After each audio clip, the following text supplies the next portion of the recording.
All right, this is try number two. We had a little camera problem, but now you look beautiful, as you always do in my eyes, David. I So, hope so. I hope so. I hope everyone agrees. um, but I wanted to have you on the show because you've done some pretty interesting kind of videos on Peanut and Hmm. kind of the implications of what happened with Peanut the squirrel in the most recent presidential election. Yeah. And they're kind of a lot of just factual details that are fascinating about the story, including the sheer number of extremely powerful, influential people who suddenly became crusaders for Peanut, like Elon Musk. I mean, Elon Musk and Joe Rogan literally talking about how maybe people should just be murdering people to defend Peanut. It's kind of wild that they're comparing him to John Wick favorably and saying, Yeah. Yeah. just like John Wick killed everyone for killing his dog, people should go kill people. I mean, it was a little wild, especially when you know the history of Elon Musk and Joe Rogan, because both of Right. them are animal killers. But there are a couple of things I wanted to talk to you about. I mean, one, Hmm. beyond just getting out the factual details of what unfolded, one is just trying to understand the weird cognitive dissonance that seems to exist in so many of these people who are advocating for Peanut, but not advocating for other animals at all, or in some cases Hmm. actually harming animals. But also what animal rights activists can do to seize stories like Peanut's story to make as big a difference as possible as we can Hmm. for animals. But Right. maybe we can start. Can you just tell us a little bit about the story of Peanut? Because you've done a deep dive into this little squirrel, and let's not forget Fred. You know, there's a raccoon Of as well, course. Yeah. and yeah, and it's Yeah. It yeah. But looks yeah, like, I tell us the mean, story of Peanut and Fred. yeah, so from my perspective over here, and obviously I'm not in New York, I'm not even in the States, but from what I've understood, there's a couple, a married couple, and they have an animal sanctuary where they rescue animals, they look after animals there. They also happen to be OnlyFans creators. They do like porn and shit, which I think might have been part of the problem here. And they're also Trumpers, I believe. They both like really, really pro-Trump and stuff. I So don't think they're that's Trumpers, but I think the OnlyFans thing is true because I actually looked into this a little bit myself about whether they're okay. supporting Okay. Trump, and the New York Times says like they're just not political people at all. I don't know. I don't know. Anyway, this is what I heard, and regardless, anyway, these are the things going around. But the most important thing is that they rescue animals, they look after animals. They found a squirrel, and I don't know, the mum had died or something like that. So they rescued him. They said, all right, we'll get him back on his feet. We'll rehabilitate him. Named him Peanut. He became a big part of their lives. He became a big social media sensation. And so then they decided, well, we'll keep him and register him as an education animal instead of rehabilitating him. Because at the end of the day, it's like, how do you rehabilitate an animal that has literally grown up in your home like a squirrel? Some animals can be rehabilitated after growing up with humans. Some can't. I would argue that Peanut the squirrel probably would not have done well if put back out in the wild and wouldn't have been able to go out there again. And they had Fred the raccoon.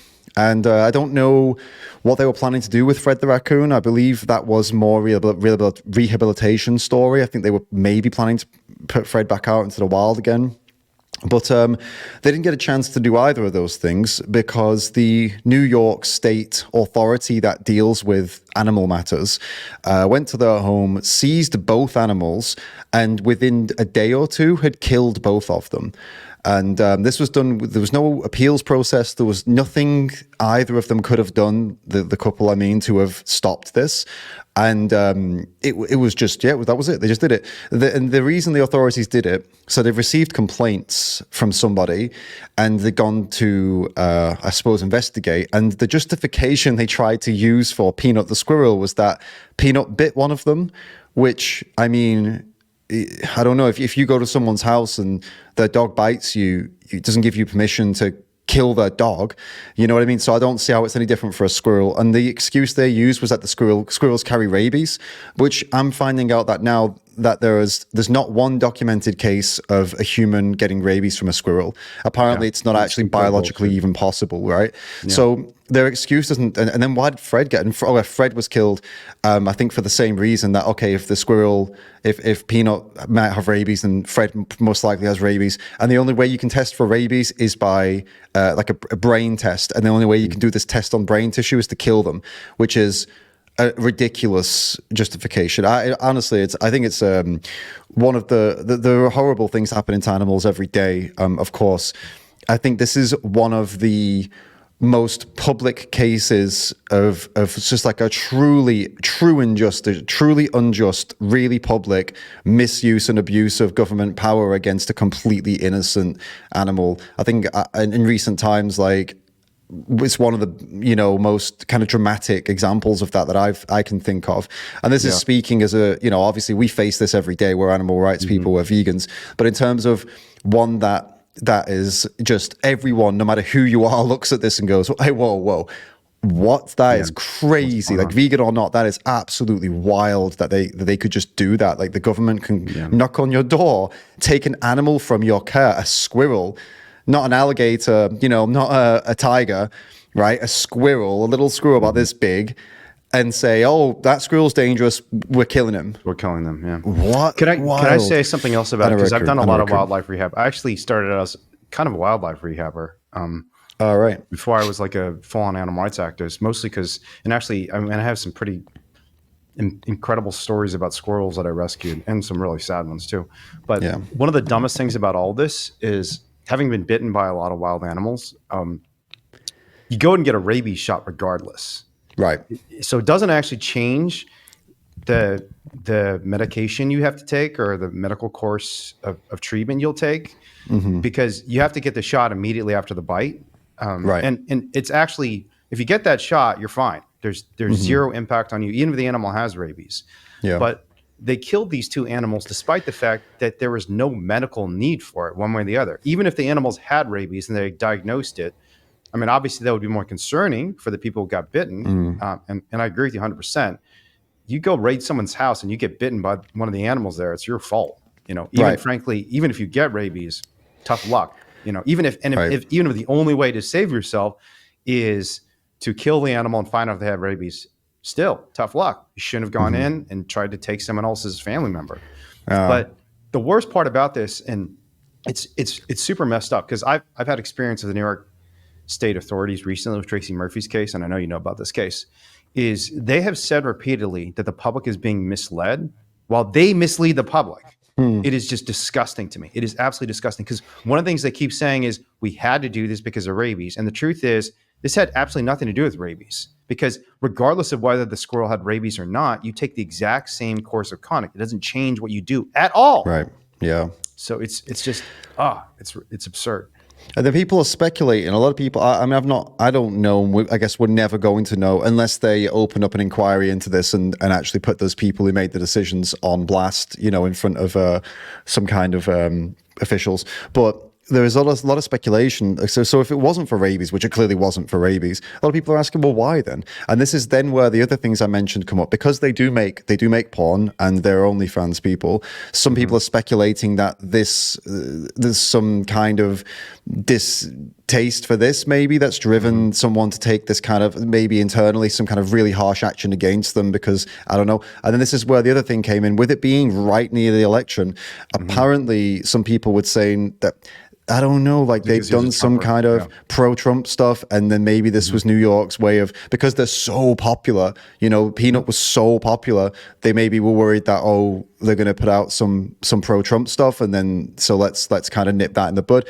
I don't know, but this doesn't make sense either. It's a real mess. Whatever's happened, I think, I'll give you my personal opinion. I think it's less of a conspiracy. I think it's more a case of, as these things usually are, it's a load of people that don't know what they're doing, and there's some chain of command, and somewhere along the line, someone's made a really disgusting decision, and maybe because they didn't like them, maybe something like that, but I don't think it's like a system thing. I think it's like the system's broken situation. I don't think it's like a systemic, we decided to do this. I think it's a broken system that led to this. And it was a system run by Democrats, which is why it impacted the election in a way.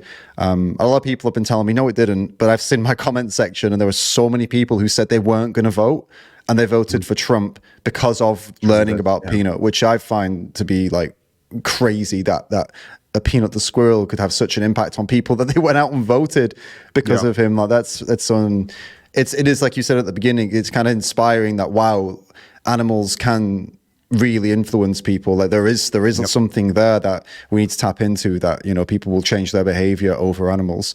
Yeah. So there's some interesting research on advertising in elections that shows that it's really hard to persuade people of anything. So getting people to change is tough. And in advertising in particular often doesn't work very well because people know what's an ad. So just you immediately, just like if somebody calls you up and they're clearly a telemarketer, you're like, all right, I mean, you want me to buy your pair of scissors, whatever it is, your food processor. I can tell you're just trying to sell me whatever you need to sell me in order to make your quota or to earn your commission. Right. And the same thing is true of elections. So, but earned media is very different, where media comes not because someone's advertising to you, but because there's just some genuine endorsement of a position. And the example in this regard is, say your good buddy calls you and says, I got this food process. It's like the best thing in the world. Like I make smoothies that are so good. I can make sauces. Like it changed my life. Having a friend tell you this authentically, that just comes from his genuine belief that food process is a better food process, is way more successful. Right.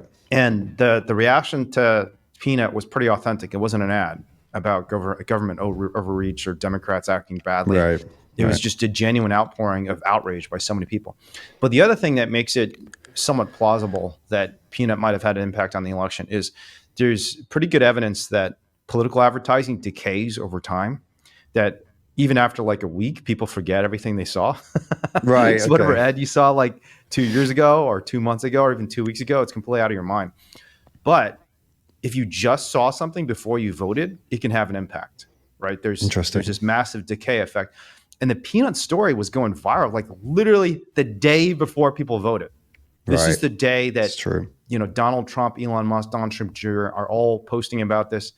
I pointed this out in a Substack post I made, but at the same time, I think it was literally like within the same hour that Donald Trump posts about Peanut and says, basically killed by Democratic bureaucrats in New York. Kamala Harris is posting about Cardi B's endorsement, and Cardi B is like, one of the biggest stars in the world, huge hip hop artist. And Kamala's like basically trying to say like, oh my God, I got this huge star. And the Peanut post gets double the engagement of the Cardi B post. So like the biggest or among the biggest hip hop stars in the world endorses Kamala. People are like, whatever, we want to talk about Peanut. And so it's possible. I mean, this election was decided by just a few 100,000 votes in a couple key states. And very, very small percentage of the population. So like you're talking about 1 point in Pennsylvania, 1 point in Wisconsin, 1 point in Michigan. So yeah. And I think one thing you said that I 100% agree with is I almost think the conspiracy theories that there's something weird happening, like, they're going after him because he's a Trumper or because he has an OnlyFans, that sort of misses out at how monstrous the system is, because this happens to so many people. It's not just Peanut and Fred. It is, Ishmael and Little Willow, the two cows that were taken from my client. It is the millions of ducks that are being tortured at a foie gras facility in the same region, upstate New York. There's this place called Hudson Valley Foie Gras, where twice a day they stuff a metal pipe down a duck's throat and force feed them massive amounts of food, like 10 times as much food as a duck would normally eat, just to get their livers to grow to a monstrous size. This is like illegal in most places in Europe, illegal in California, totally supported by the government of upstate New York. So it's almost missing the point to say that there's some conspiracy because the entire system is monstrous when it comes to beings that have no power. It's messed up. Yeah, no, for sure. And obviously these things are happening to animals and a lot. And I think in this case, people were more shocked because it wasn't happening to an animal in a farm. It was happening to in someone's home, an animal in someone's home. But and it does highlight that. I mean, I've heard stories over in the States of people who've tried to start their own little, not only animal farms, but like growing vegetables and things like that. And I've heard the government comes over and shuts it down because they don't have a permit to grow potatoes or whatever it is. So, it's kind of an extension of that not only does the government have the right to come and shut down your little vegetable patch if they want to, but they also apparently have the right to come in your home, take your loved ones. These are your family, right? They might not be humans, but these are your family, and they can legally kill your family.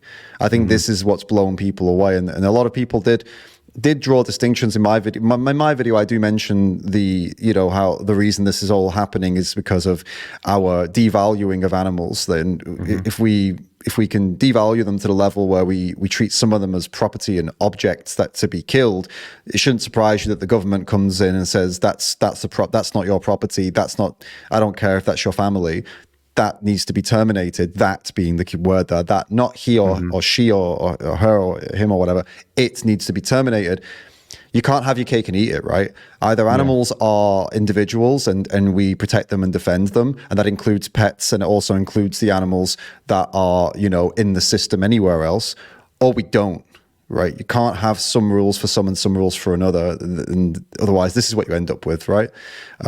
If you keep giving them the money and supporting the meat industry, for example, they'll keep knocking on your homes and taking away your loved ones if you don't follow their rules, and killing them. Not just taking them away for you for like child services, take them away because you're not looking after them. No, they'll take the animal away and kill them because you didn't fill out the right form, and that's property.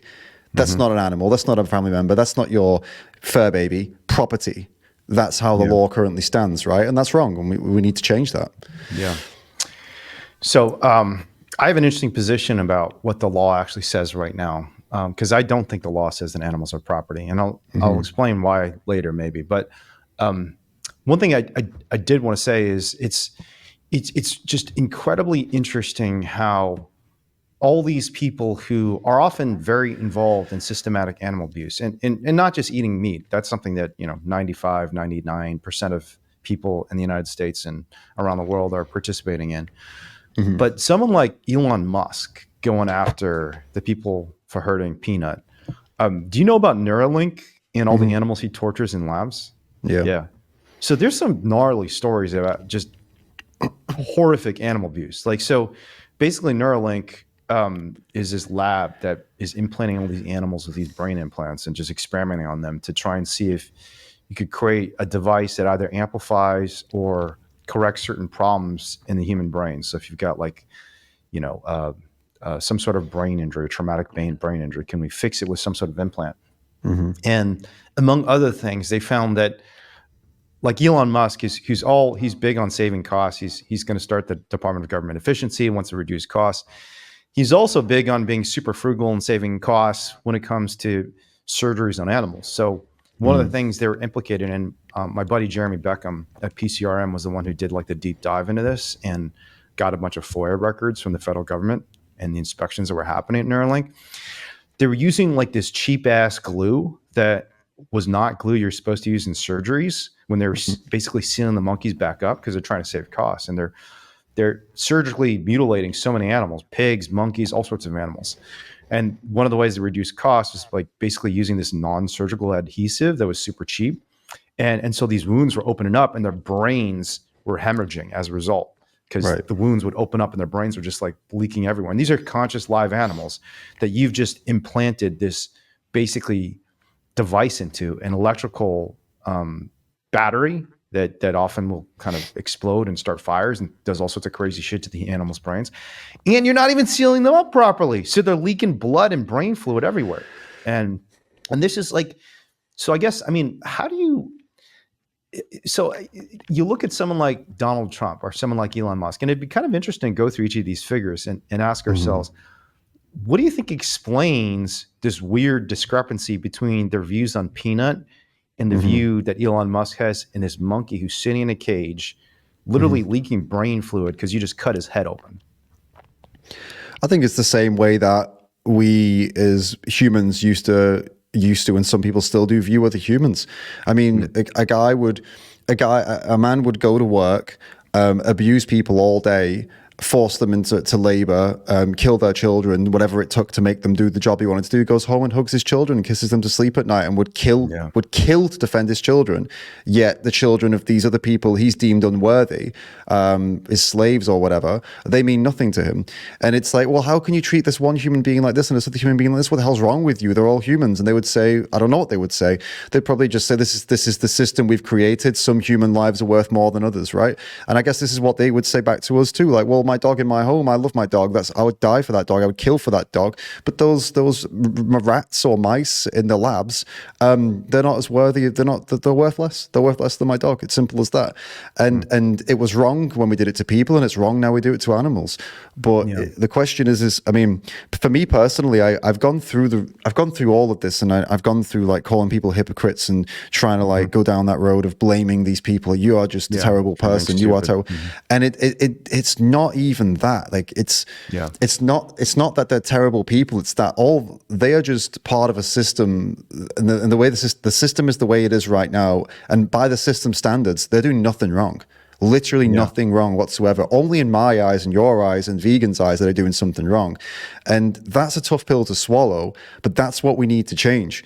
In the same way that in the West, the whole system changed in the way we see other humans, right? And now we wouldn't dream of kissing our kids to sleep at night and going to work and whipping someone. We wouldn't dream of that, because now we acknowledge that all human life is valuable. There is no better or worse human life. Human life is all valuable, with some exceptions of like some people believe some really horrible shit still, but the majority of us are on board with that message, right? Yeah. Well, our job as activists, as animal rights people, is to try and bring a similar energy to animals, so that people go, oh, I love my dog, and also I'm against animal testing, and also I'm against eating animals, and also I'm against bullfighting, because these are all animals and they all have little individuals inside them, little personalities, just like my dog does.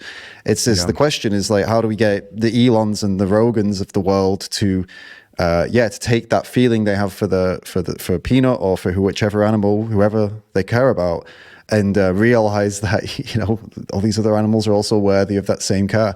That's the question. It's the, if we knew the answer to that, I don't think we'd be here chatting to each other, would we? We'd be done. Yeah, we'd be out there doing it. One thing I'm 100% on board on is just, I think the animal rights movement for too long has just said these people are just hypocrites and monsters. Let's move on. And because the problem with that is then you're saying 99% of people are hypocrites and monsters, and if that's true, then we're just fucked. I mean, there's nothing. Oh yeah, it's over. It's over. Like 99% of exactly 99% of monsters. And there are other explanations. One is that people are uninformed, and I think that's not right either. Because Elon Musk definitely knows that animals are being experimented on, and he also knows the arguments for animal rights. So, do you know about this split he had with Larry Page, the Google CEO? No. So Larry Page and Elon Musk used to be best buddies, because they're both really into AI and technology and all this stuff. And to the point that Elon basically lived at Larry's house. Like, he was having all these relationship difficulties because he's gone through like 6 divorces and is constantly having affairs. He's like a lot of billionaires, just has some problems in his personal life. And every time he was in some sort of difficult situation, Larry's mansion in Mountain View, not too far from where I am right now. I live in a very different context, for the record. I don't wish I had a mansion. I live on the floor of a living room in San Francisco near Chinatown. But every time Elon would need some kind of just support, he'd just go to Larry's house. And then they had a fight over speciesism, right? Okay, right. Yeah. So, what's the guy's name? Who wrote Walt Elon biography. So who's the guy who wrote Walter Isaacson? Okay.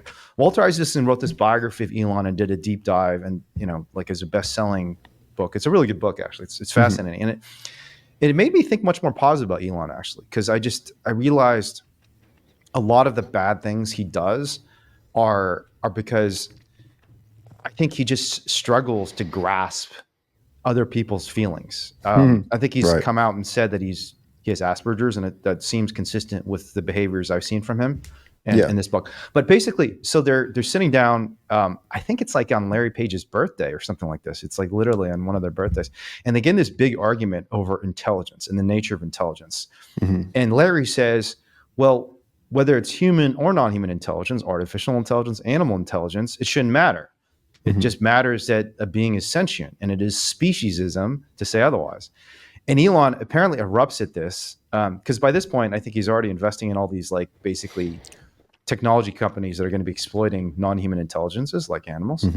They get into this huge fight, and he leaves and he starts OpenAI, the company that started ChatGPT, partly because he wanted to compete with Larry, because he believes, basically artificial intelligence should be exploited to be used, and other intelligence, not just artificial, but non-human intelligence, should be used for human intelligence, and it's not speciesism to otherwise.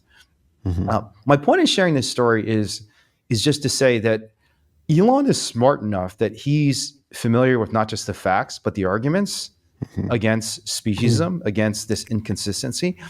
And it's bizarre to me that someone who's that smart cannot see the very basic contradiction in saying that we literally should kill to defend a squirrel. But when it comes to me and my desire to torture these monkeys, totally fine. And I think, to me, one of the answers to that inconsistency, it's not lack of education. It's not because people are inherently hypocritical. I think it's just lack of pressure. I think there isn't enough pressure placed on people like Elon to actually square their inconsistency, to actually address the profound hypocrisy in defending Peanut and torturing this poor monkey in your lab. And I'll give you one quick example of this, and then I'll pass it back to you. Do you know about the effective altruism movement? Okay. What's your take on effective altruism? What do you think?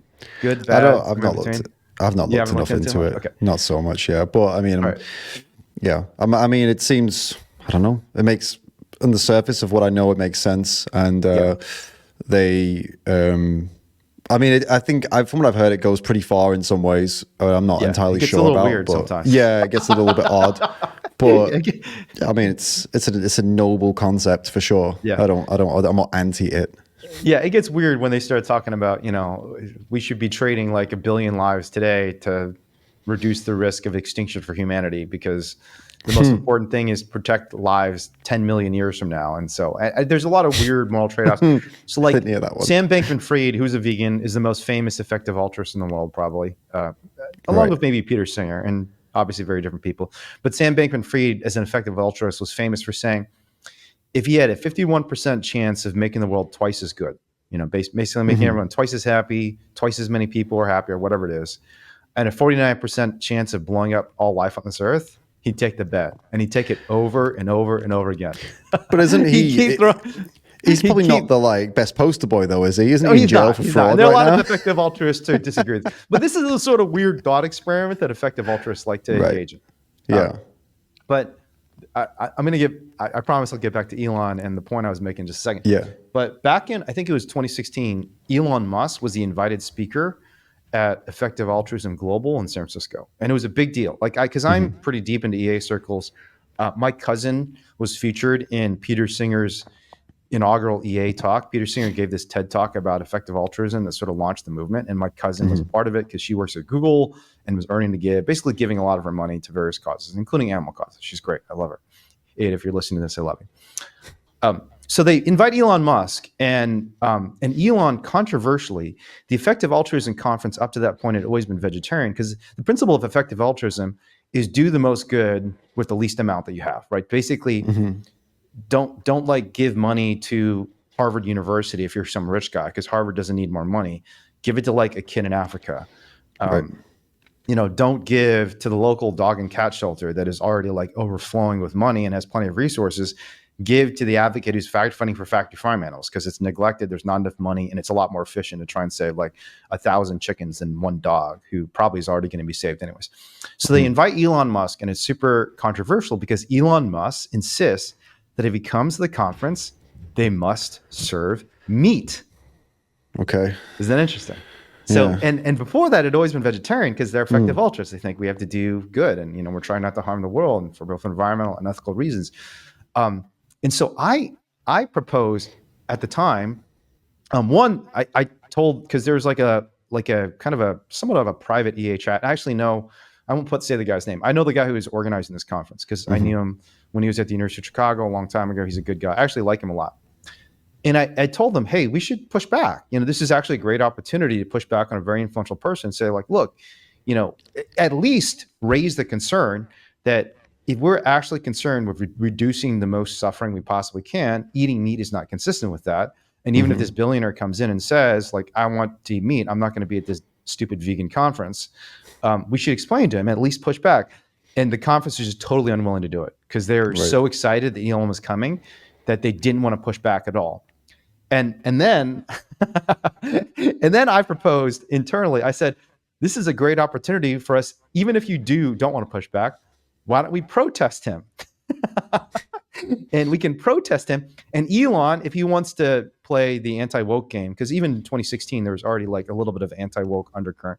You can basically condemn the crazy vegans, and we can basically get media attention around the fact that Elon Musk tried to turn this vegan conference into a non-vegan conference and start serving animals, and everybody wins because everyone gets media attention. He gets to dismiss the radicals get some attention, and as a result of that, I basically got banned from EA just for suggesting that.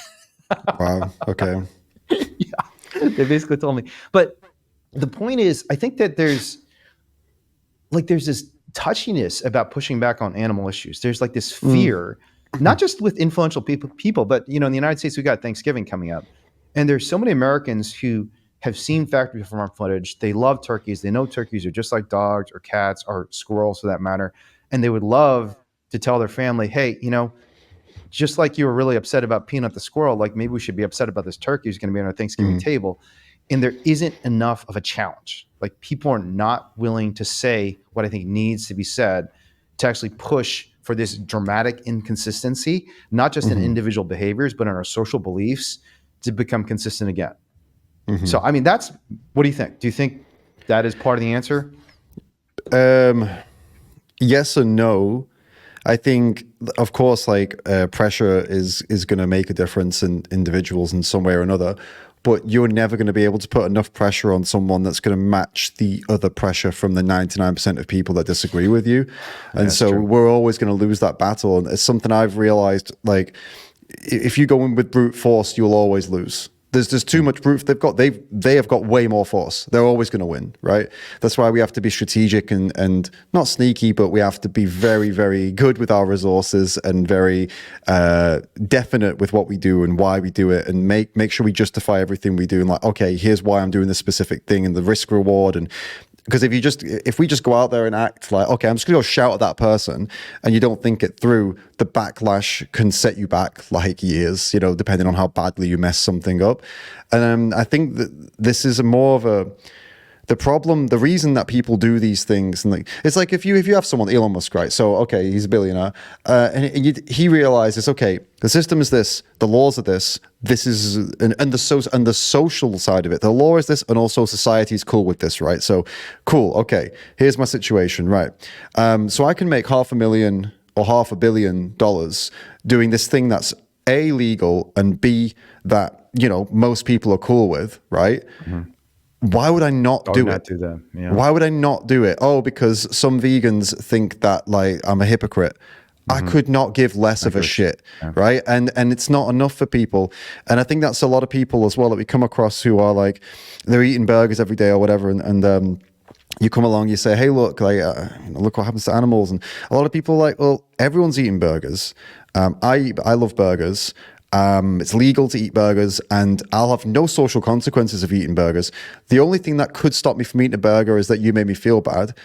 And so I'm going to keep eating burgers, right? And I just have to forget about you. And this is the challenge we face every single bloody conversation we have. It's like, it's not about making you feel bad.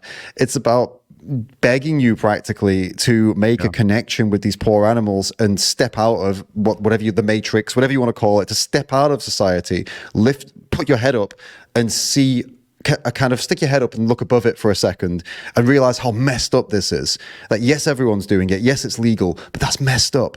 That shouldn't be that way. Like, it's almost like you're trying to grab them by the scruff and slap, slap, slap. Wake up, please wake up. No. It's so hard to get them to wake up. And this is why, because, they're being dragged back down by like millions and millions of people, dragging them back in. It's normal, it's legal, it's normal. Ignore them. They're idiots. They're on the fringe. Ignore them. You're fighting all of that. So I agree with you what you said, and we already agreed that it's not about everyone being scum or anything like that. And it might not even be about like, oh, we're not doing enough pressure. I think it's more of like, maybe pressure is the answer to what I've just said, but I lean towards it not being, because we've been pressure. I mean, some of these campaigns that people have done throughout look at PETA, look at the pressure PETA put on the public. It didn't work. Like, yes, some people went vegan. All right, fine. But it's not like we're in a And yeah, there are more vegan products in the shops, but I don't think that's from pressure. I think that's just from the success of the flexitarian kind of world and people wanting to reduce for health reasons and people being told that we're going to, the environmental movement's done a good job of scaring people into reducing their animal product consumption. I think the animal rights messaging has been a terribly minor part of the reason there are so many vegan products in the shops now. And it's probably a really minor reason people are even eating plant-based. And so the kind of pressure, I just don't know. I just don't think it's been working. I think they've got to be more clever, which is why I personally been going to these conferences and stuff and trying to like listen to what other people are doing in politics and what you're doing and so that we got to try something different. I think. Yeah. I mean, the way you explain it, it almost makes me think pressure is the answer. We just don't have enough pressure. Right. It's just, it's like, if we actually had a mass movement of people, just like, I mean, the New York State government is facing an enormous amount of pressure because of PETA. And I can guarantee you the next time they're going to do something like this again, because, and frankly, some of it is over the top and like unethical, because there have been a lot of death threats. There have been people saying, like, you point out that this woman who's accused of being the person who reported Peanut is, because she basically had to, she had to disappear from the internet because people are going after her. So obviously, but we can't do that for the average factory farm animals. So that's what I'm going to get at. Yeah, that's what I wanted to say. Like you are right in that. Pressure. If you have, if you're like trying to pressure from your little minority of people and trying to put enough pressure on to change the majority on something they disagree on, you're going to fail. But if squash you like a bug, you like a bug. But this is where the strategy comes in. This is why now we switch to like, okay, what could a different strategy be? Okay, well, what stuff will the public get behind? And does that serve the final goal of trying to get people to consider animals in a better way? Well, Peanut the squirrel is a perfect example of, okay, can people get behind it? Yes, they can. Does it serve the general, like looking at animals in a better way? Yes, it does. Can you connect it to farmed animals? Can you connect it to other abuses? 100% you can. And so, okay, this is a great cause that we should get behind. And I was really sad to see that not many did because of the political elements of it, because it was kind of sided with the Trump side of things. A lot of activists and a lot of organizations didn't get on board with it, which that's incredibly sad. That is incredibly sad because that was it's gone now already. It's a flashpoint. It's already passed. But that was a massive opportunity to connect the animal rights movement with what is now the movement that is literally running the USA. Like in hindsight, do you think a lot of these organizations would have gotten on board if they'd have known that the people they could have been siding with would now be running things? Do you think that they would have, in hindsight, made a different decision? What do you think? I don't know. But I think you're right that a lot of it was politics. I mean, if you look at this dude, Mark Longo, I mean, I don't know if he's a Trump supporter or not, but he kind of looks like one, to be honest. He looks like one, doesn't he? Yeah, this is it, right? He's definitely like looks like one. He looks like Joe Rogan. Like, he looks like someone who either is on the Joe Rogan podcast or, is like one of Joe Rogan's buddies. One of the bros, for he's sure. He's a bro. He weightlifts, I mean, the OnlyFans thing is kind of weird because it's like a male OnlyFans, which is, I think, kind of unusual. Like, no, it's with his wife. Male. I think it's the two of them together. Yeah, I thought it was just him. I thought it was like a gay OnlyFans by apparently heterosexual. Oh no, I don't know, honestly. I mean, I actually don't know because I've not checked it, but I assume like looking at the two of them, they do seem like they would do that. All right, never mind. They look like the types to do that kind of. I mean, more power to him especially if he's using the money to help animals. I don't care. Yeah. But so. I think a lot of people in the animal rights movement, the animal rights movement definitely leans left. It's just incontrovertible, especially the activists, but even supporters. I will say the left skew in the public at large is not nearly as much as most people think among vegans and animal rights activists, but among our animal rights supporters. But among the activist community is ultra left, right? Yeah, and definitely. And that's partly because of its connection to the environmental movement, which is also very left. But it's probably also just connection to emotion. I think progressive and leftist politics appeal more to emotional people. I think it's just that's it. Like people who are more like, that's the way I see it anyway. I don't know if it's 100% like that, but it does appear to be that way. Yeah. Emotional people in the sense that just people are more sensitive or more likely to become progressives and leftists. More in touch with their empathy and more kind of, I guess they care more about issues that are outside of their own immediate, so it's more about more than their family for them. Like a lot, I see a lot of. Interestingly, it seems a lot of people on that side of the spectrum would make decisions that would disadvantage themselves and their own family if it gave somebody else an advantage. Whereas I see with more like on the right side of things, they would never do that in a million years. It's my family comes first. That's the kind of difference I see. It's very like simplified, but I do see, and both are commendable, by the way. I'm not saying either is a bad thing. It's nice that you care about your family. It's nice that you would put yourself at risk to save somebody else too. Also, your family at risk. Both things are commendable things to do. It's just whichever one you would. It just kind of defines who you're likely to vote for. I think depending on your answer to that question.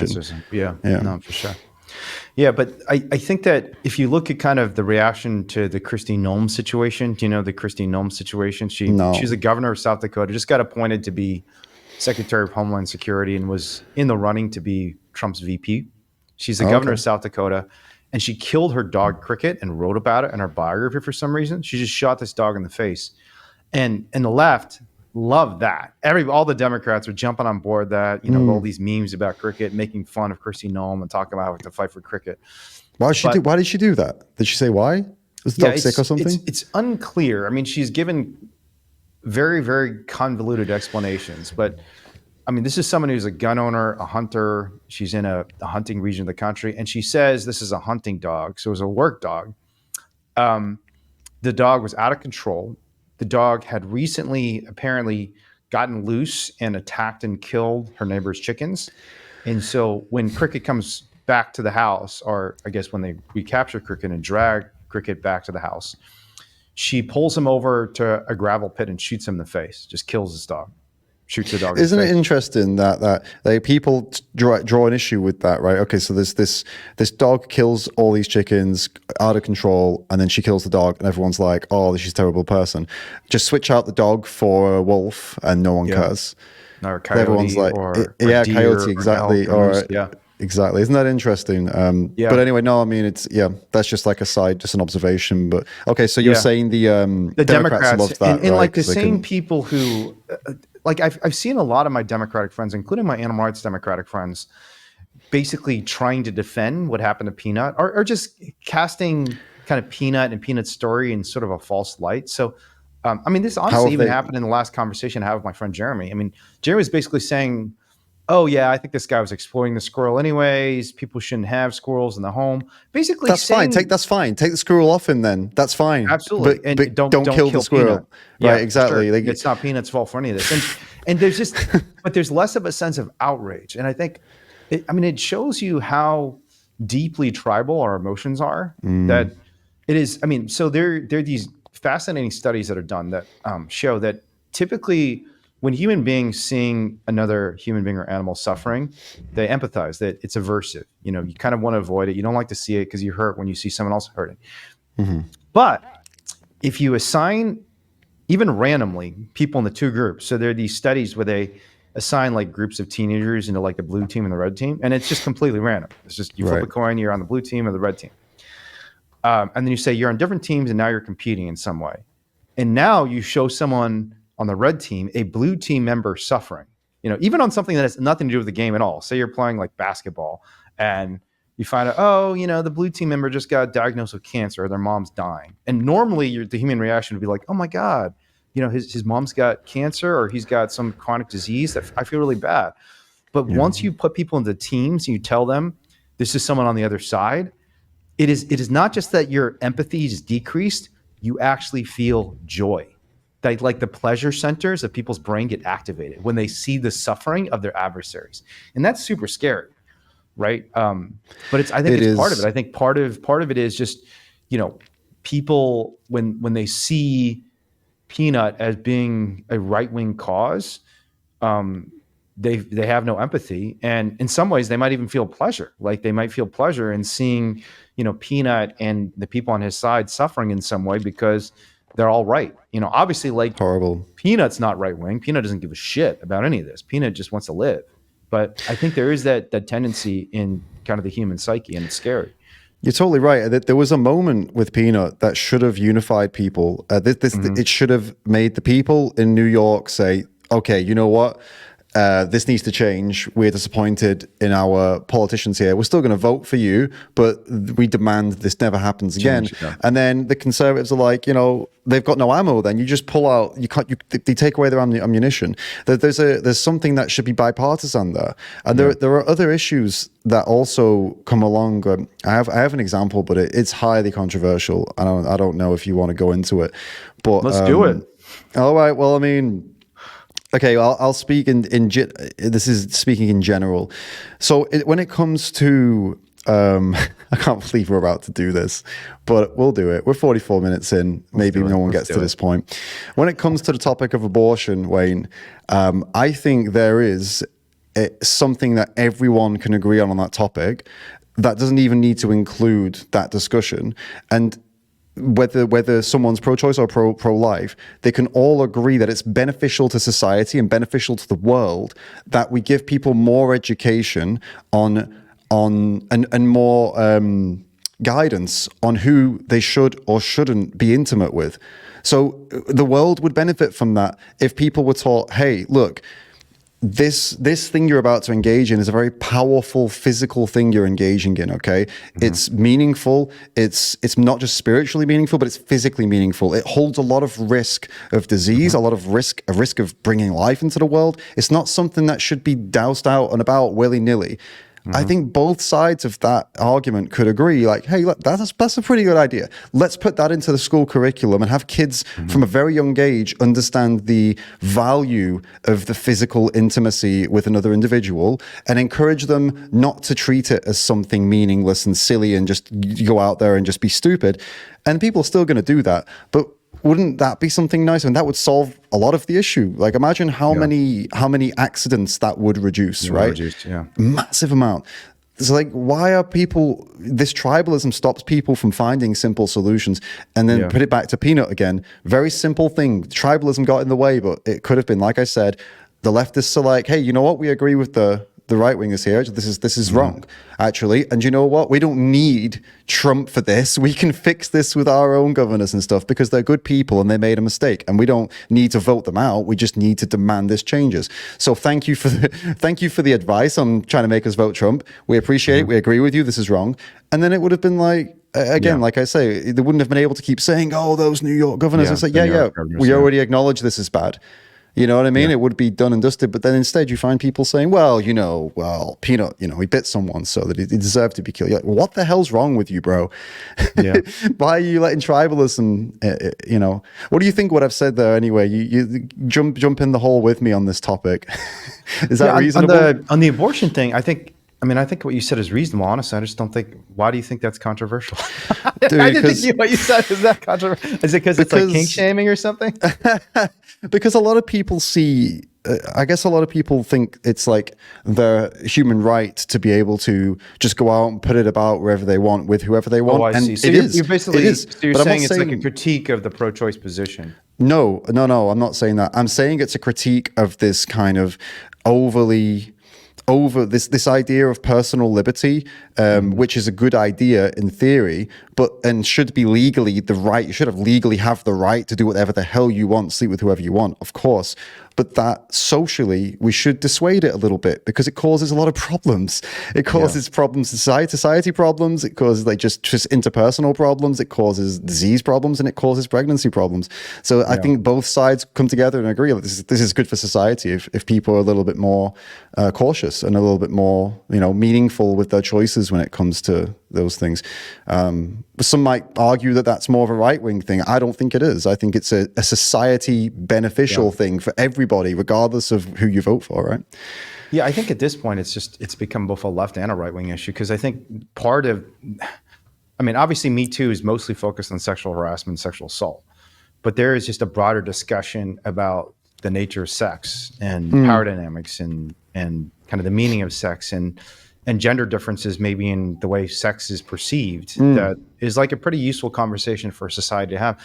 And I mean, to me, what you said is not that controversial because it's just, your basic point is just like, don't be an asshole. You know, think about the consequences for yourself, for the person you're having sex with, for some living being you might bring into the world, instead of just acting on some sort of impulse.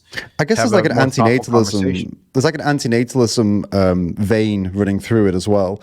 That like that they talk about education. I'm not an antinatalist, but I really empathize with their views on education and how people should be taught the ramifications of having a child. That it's not just Yeah. about you and your finances and about your life being over or whatever. It's literally like the creation of an sentient being. That if you do this, you are condemning somebody to the most terrifying thing that can ever happen to anyone, death, right? And that's the only thing you guarantee for a new life, right? So if you're going to play around and have fun, so be it, play around and have fun.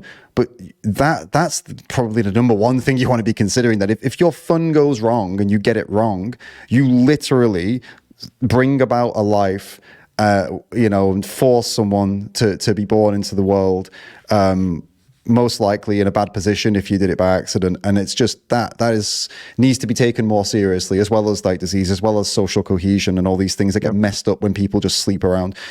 But the number one thing to think about is that poor life that is going to be dragged into this world because you were messing around. I don't know. I just think this is some basic education stuff that I was never taught this stuff. Never with this severity. I'm saying it now. Yeah. Not even close. Right?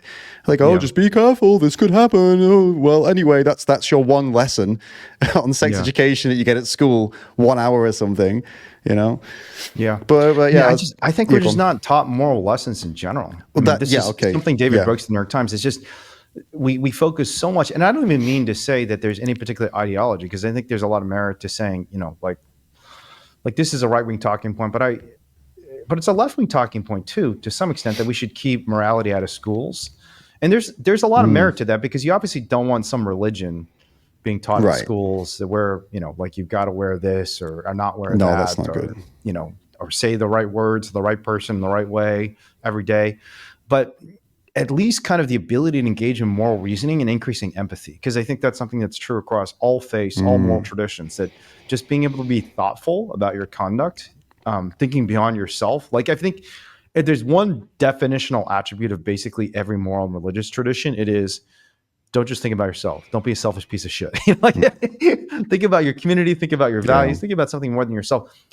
And I will say, I think one of the most neglected reasons people are struggling to think about anything other than themselves is porn. I think it's teaching a lot of young men in particular. It's basically preventing them from getting the real life experience they need. Because what we're seeing right now in American society, I imagine this is true in Europe too, is people are actually having a lot less sex and they're spending a lot more time on porn. If you look at the numbers about how much of the internet is porn and how much of the bandwidth of the internet is being used on porn, it is like stunning. It's shocking. I think it's like a majority of the data that's being transmitted on the internet is just porn. Did you hear the rumors about I don't know if it's true or not, the Koreans who went over to fight in Russia and they don't have access. They don't have access to it. And then once they got to Russia, they just can't. They're just like staring at the screens constantly. They just can't Apparently it's not been. Some people, the sources are saying it's not verified and it's just a silly rumor or something. But I don't know. Maybe it's a cover up. It seems plausible to me. But honestly, it almost feels like this is the way the entire society has shifted, because people are not having as many relationships and not getting married. They're sitting at home, and the two things that people, especially young men, are doing more and more, and it's just not really being talked about, are video games, porn, and gambling too. Those are the kind of big three. Like the amount of devastation that's being caused by online gambling is just mind blowing, and it's all these things that are like mental hacks that corporations are using to exploit our vulnerabilities. It's like software that's deficient in some way, just like a black hat hacker who realizes, oh my God, I figured out if I send this little ping to this website, I can hack into everyone's bank account and take all their money. That's effectively what these companies done. Porn companies, video game companies, and gambling companies. They figured out this hack on the human brain, and it's really destroying a lot of people, and especially young men. Do you want to have kids someday? I don't know. We're like undecided. I think you'd be a good dad, David. Yeah, I'd hope so. I'd hope so. But we discussed this recently. The reason I'm not an antinatalist is actually because my concern with antinatalism, by the way, is the like moral argument basically to not have children. It's based on pure ethics and morals, like that they believe it's completely wrong, and it's an act of violence basically to have a child. They see because the child doesn't exist to want to be alive, and so they think that when you have a kid, you're forcing a life into existence, and they're going to come into a world of suffering because it is filled with suffering. But basically, the reason I'm not into it, I'm not on board with it completely, is that if the only people that there's practical reasons, the only people that antinatalism appeals to are people who already have empathy, and so basically, if you get all the people who have empathy to stop having children, you're going to very quickly limit the amount of empathy in the world because it's a genetic thing, right? Personalities are based on genes, so gene expressions, and so you remove all the potential for empathy, and you're going to be left with a pool of people that have less potential for empathy, and then you have a world that's way worse than the one. So that's my concern with antinatalism. But I was going to say before I wanted to bring animals into the equation. The gambling, the porn, and the what was the other thing? Sorry, video games, right? So all three of those things. I'm sat here right now. I've got two screens here. I can do all of those things right now without even breaking a sweat. Like I can do all of it. One more thing I can do. You can gamble, watch porn. I'm just imagining right now, like 3 computer screens. That's so funny. Porn, one's got video games. It's so funny because do them all at the same time. That's so good. It's so funny because you just painted. Because it was do it all. It's great because it was meant in more of a like as like a phrase, like, oh, I could do that, you know, literally. They not literally exactly. but also literally, I could do it without breaking a sweat. Just to clarify, like, you know, I'm built that way. But no, one more thing I could do, actually, from sitting right here, is I could pick up my phone, I could get on Uber Eats, and I could order KFC, McDonald's, or Burger King straight here, so I can get all of the things. Addictive. Right, all incredibly addictive, and then for someone to come along and tell me like, "Hey, you shouldn't do porn. It's bad for you. It's bad for the world. It's immoral." And those people who are in the porn probably treated really badly. Probably don't do it out of any kind of goodness. It's probably just for money, or the kind of trafficked or whatever. All this stuff. You could tell me that the gambling. It's really, really bad for your brain. It'll mess you up. It's destroying society. And also the porn is messing up relationships. The gambling is messing up everything as well. The video games are turning you into some kind of robot. They're taking away your humanity. You're living in a fake world. You're a zombie. It's going to ruin the world. And also the animals you're eating were just absolutely tortured and abused to death. They live the most worst lives. And then I would sit here, or this person would sit there and say, right, but it's all legal, it's all extremely convenient, and society is actually pretty cool with all of it. So and this is exactly, again, we're like back to square one with what we discussed earlier. This is the struggle. How do you get anyone to make any moral decisions when, especially now in 2024, so much of the world is just like, oh, everything's so cool and convenient.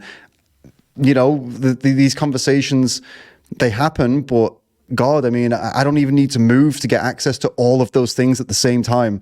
That's what we're fighting against. Like, that is wild, isn't it? Yeah, but the thing is, I mean, the reason I like the way you put that and the way you compared these exploitative systems to exploiting the human beings, and someone responding by saying, yeah, even when it's me, it's all legal, and you know, I feel good about it, so why not? I'll just keep doing it. And what's happening to the animals is it kind of shows how we're already living in the matrix, and it's not just the animals, but we ourselves are being exploited by these systems. You know, like this corporation, these sports betting companies that have incredibly enormous lobbying power, and they've been legalizing gambling all across the United States. And for the record, I mean, in many ways, I believe in freedom. I think that people should be able to do whatever they want, but you know, that doesn't mean we have to make everything so accessible and easy. In the same way that, like, I think people should be able to smoke cigarettes if they want. They're just primarily hurting themselves. That doesn't mean we should make them available on every street corner when we know that these are incredibly addictive, dangerous substances. It should be turned into a stigma instead of turn into a stigma. And in contrast, what has happened over the last 10 years, and this is just something that has not been talked about much among activists because it's not really a left issue or right issue. It's just kind of a corporations issue. Corporations that have enormous amount of money. Is instead of putting some brakes on gambling addiction or video game addiction, which are enormously dangerous and have, like, if you look at the data on the amount of financial ruin that's being caused by the gambling industry, you'd think, like, if you just didn't know what the industry was, you just think this is some sort of organized crime syndicate that is just. It is. No, if you just looked at the bank transfers and like the welfare, like what services are being delivered and what is happening to the people who are in touch with this corporation, you think this is some sort of weird financial predatory entity that's going out and just stealing everyone's money and then ruining them. And then they get divorced, they lose their homes, they're on the street, they start taking drugs, everything's falling apart. And instead of putting some brakes on that, not even banning it, but just putting some brakes on it, state after state across the nation has allowed more and more advertising. Like you've probably seen these ads yourself. Well, in the United States, everyone sees them. Yeah. Whenever you watch YouTube, whenever you're on a podcast, whatever it is, it's like, oh, and have you heard about DraftKings? And oh, by the way, you can get like a $500 perk. They think, oh, I can get a $500 perk. I get $500 of free gambling to start. And they don't realize this is just, they're trying to hook you in the way the cigarette companies did. And it ruins people. Definitely. And these big corporations, they're kind of harvesting us in the same way they're harvesting the animals. And to me, the way for us to fight back is just for us to show, look, I know you think peanut or the factory farm animal or the animal in the lab at Neuralink is about them, but it's not just about them, it's about us. Because where that pig is in the factory farm, where that monkey is in a cage of a corporation's laboratory, where that squirrel is when he can be seized. And this is a point that Joe Rogan and Elon Musk made, right? They said, like in the video, which everyone should go watch the 2 videos you did because they're great. I think they're just extremely good distillations and good arguments. But that clip you show of Joe Rogan and Elon Musk, it's really fascinating because Elon says, if they can do this to your pets, imagine what they can do to you. Like, do you remember that line? Yeah, that was of course. such a good line. And it's true, right? Because if the government can just do whatever it wants to vulnerable beings and exploit them and kill them because of some stupid bureaucratic rule. And I agree with you. I doubt it's some big conspiracy theory. I think it's probably just some stupid bureaucrat who doesn't care enough. But that suggests they can do things to anyone. And we have to all start thinking harder about, do we want to be a part of the system? Do you want to be in the matrix? Or do you want to take the green pill and come out? You know? No, exactly. 100%. Yeah, people need to feel more empowered, and they need to. Well, this is it. I was saying earlier, it's the metaphorical slap in the face, and to have someone realize that. Hold up a minute. All these things are so convenient and easy for me. They're so convenient and easy for me because they're bad for me, and that's this is what it's all about. And then there's some conspiracies there about I don't know, keeping people numb, keeping people doing the things that just keep them plodding along rather than actually doing anything revolutionary, right? You can, whether you believe in that or not is another thing, but for sure there is a massive benefit in having people have. You know, you can just make a lot of money out of people if they just sit there and do the things that are really convenient and addictive. And that's the matrix. It's like, do you want to be forget the conspiracy. Do you want to be part of a system that literally makes billions of pounds, euros, dollars from you doing things that aren't good for you? Right, and getting you addicted to things that aren't good for you, that in some cases harm others, like with the case of the animals, you know, with the meat, dairy, eggs, and all the other animal products that they make billions out of you. Why do you want to be a part of that system? Because these foods that are packed with sugar and salt and all sorts to make you addicted to them. I mean, you want to give into that? Like, that's the question you've got to ask yourself, isn't it? And I'd hope that most people, once they've been kind of metaphorically slapped awake, would start to say, well, actually, no, I don't want to be part of this, and make some changes. And that's what, you know, that's what we're trying to bloody do. Yeah, so your journey is an interesting one because you've gone on a little bit of kind of a health and fitness journey along with like an animal rights journey over the last, 10 years. So I just wonder, I mean, is that fair to say? I know you've got like bigger and stronger, but I imagine you're getting healthier too, and just in terms of your eating. Actually, no. I'll tell you, be completely honest. Well, okay. I was very healthy back in 2017, and I was like, I'm going to run a marathon, and I'm going to train for this marathon. And I documented all my training, and it was really healthy food, and I was oil free and stuff like that because I was trying to like get my cardio was like really good. And I smashed the marathon like 3.5 hours. So that was really good. I went to Everest Base Camp, and I again did all of that on Instagram and stuff, showing everybody my journey. I was super, super healthy, and then I went through a period of like not really caring anymore. And then recently I got big. I started training for size, but I didn't get healthier. I got bigger, Really? I got stronger, I got like, big muscles. But I Yeah, you did look it. great, David. I appreciate it. Not right now. I'm a little bit off right now. But the point is, big Really? muscles is not healthy. Big muscles is Yeah, not that's true. necessarily healthy, right? And I Yeah. had all these big muscles and everything, but my flexibility went to shit. I couldn't even touch my hands behind my back. I couldn't scratch parts of my own back. Yeah. And I started getting like loads of muscle aches and stuff, and like I guess I had imbalances because all I'd been doing is training the same. Like I was just eating loads of food, lifting big weights, and doing the same movements week after week. And I realized that if you do that and you don't do any mobility training, which is the muscles that connect the muscles, and all, then you're going to end up with problems. And so recently, only just recently, like in the last week or two, I've finally started to get rid of some of these little pains and stuff by doing more mobility exercises and stretches like every day for like some weeks. And but yeah, it got pretty. So that's my recommendation. If you're in your 30s and you want to get big and muscly, make sure you're doing stretches and mobility training as well as the other stuff. Otherwise, you'll end up massive and looking really good and big muscles, but you are going to feel the pain if you don't do the stretches and the mobility, especially at 30. If you're in your 20s, don't worry about it. Just your 20s, nothing matters. 20s, you're invincible. You're invincible. I think you're right that flexibility matters, just like your fast twitch muscle fibers, your ability to respond. Because but I do think strength training is pretty important. And I do mostly cardio, for the record. I think cardio is way more important than strength training because if you look at the evidence as to why people die young, a lot of it is just because of lack of strength. They fall and they can't catch themselves, or they can't balance properly. And this is why the balance matters too. But the number of people who have some sort of serious injury, like a broken hip or a broken limb, and they're extremely healthy and functioning properly until then, and then they have some sort of health situation related to their lack of strength and lack of basic physical fitness, is kind of shocking. I think a lot of people who don't, especially people who are otherwise living a relatively healthy lifestyle and eating, plant-based, whole food-based diet, could live into their 90s or even hundreds, but they have some sort of accident that usually is related to their lack of physical strength. Right. And so I think the strength training does matter. For sure. Well, so actually mobility training kind of counts as strength training. Yeah, it's anaerobic exercise. Yeah, so mobility training is just basically very slow movements you can have with weight on as well, and they aim for strengthening the muscles that are the most, usually the key ones. So like muscles around your knees, for example, the muscles around your ankles, the muscles around your hips, wrist and your elbows and shoulders, and it's like just get the muscles to a point where they can take a lot of. So like if you fell over because of your mobility strength training and your flexibility, if you fell over, you would probably catch yourself because you've prepared for it. Whereas most people, including me, just smashing bench press or whatever and stuff like that's not like if I fell over, if I fell over in a perfect bench press position, I'd be absolutely fine. But if I fall here, right, or here, then I'm going to pull a muscle and it's going to hurt a lot. And this is like mobility focuses on the whole range, strengthens the whole range. So you got to do mobility training, guys. I can't recommend it enough. Yeah, I mean,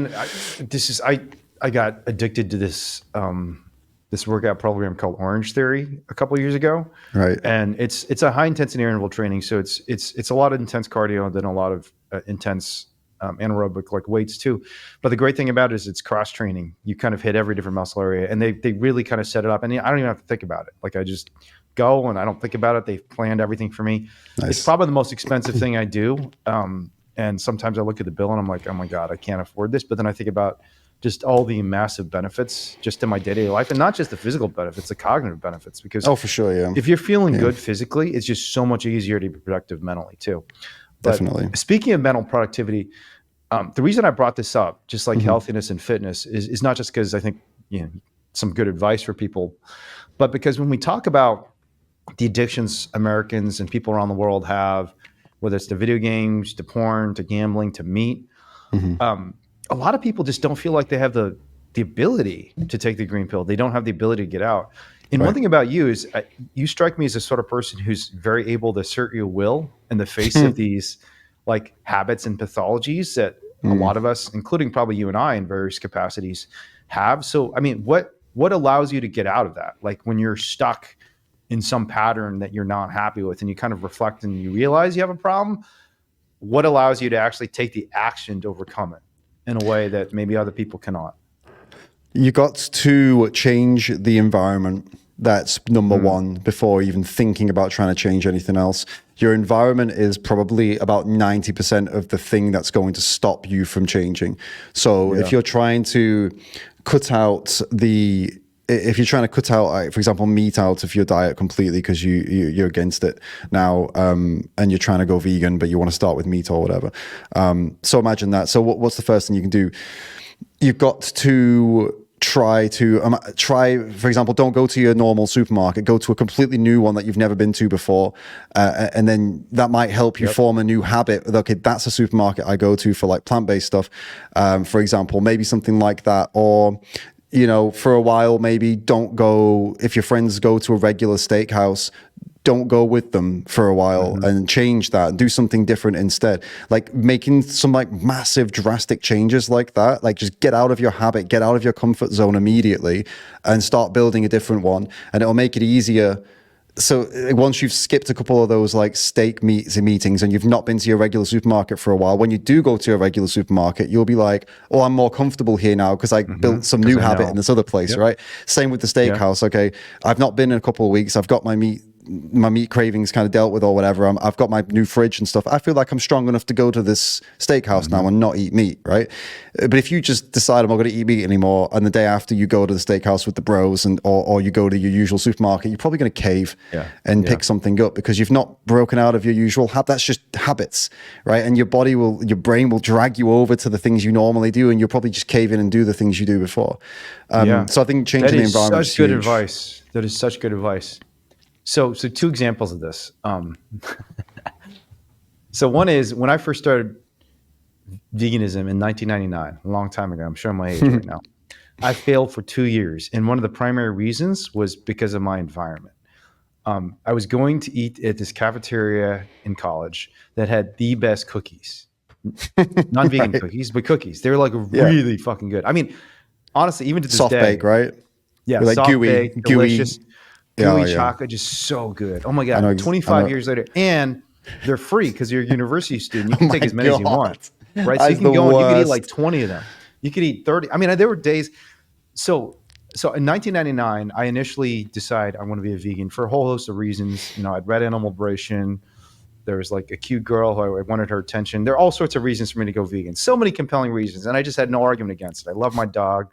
I was 100% convinced. But every time I saw one of these cookies at the cafeteria, I knew it was free. And all the other vegan food, like there are no other vegan desserts at all. And frankly, even the vegan food was so shitty there because this is 1999. Of course. Vegan food in college campuses is terrible. It's like roasted vegetables, and like they don't even have salt on it. It's just like bland, mushy roasted vegetables every day. There's only so many times you can have that before you start to and lose then, your mind. So I'm looking at these disgusting roasted vegetables, soggy. And I look to my right at the dessert table, and there are these amazing cookies, huge piles of them. They smell so good. They look good. I'm imagining myself putting them in my mouth and just like, And inevitably, like I would go like 2 days of veganism, and then there'd be some stressor in my life, and I just eat like 10 cookies. So I was like basically vegan until the next stressful moment of my life caused me to eat 10 non-vegan cookies. And for 2 years it went like this. And I just thought, man, I just must be a scumbag. I'm like a piece of shit. I can't do this. And then I kid you not, I moved to Boston for grad school, and those cookies are not there. And this is also amazing and ironic. In my new grad school, so I'm in grad school in Boston, and the student union, which is across the street from my dorm, has these amazing cookies. They're called Boston cookies. And guess what? Boston cookies are vegan.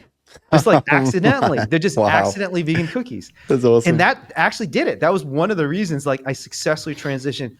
I think the more important reason is my dog also died, and like I made a promise to her. I was like, all right, I'm going to be vegan.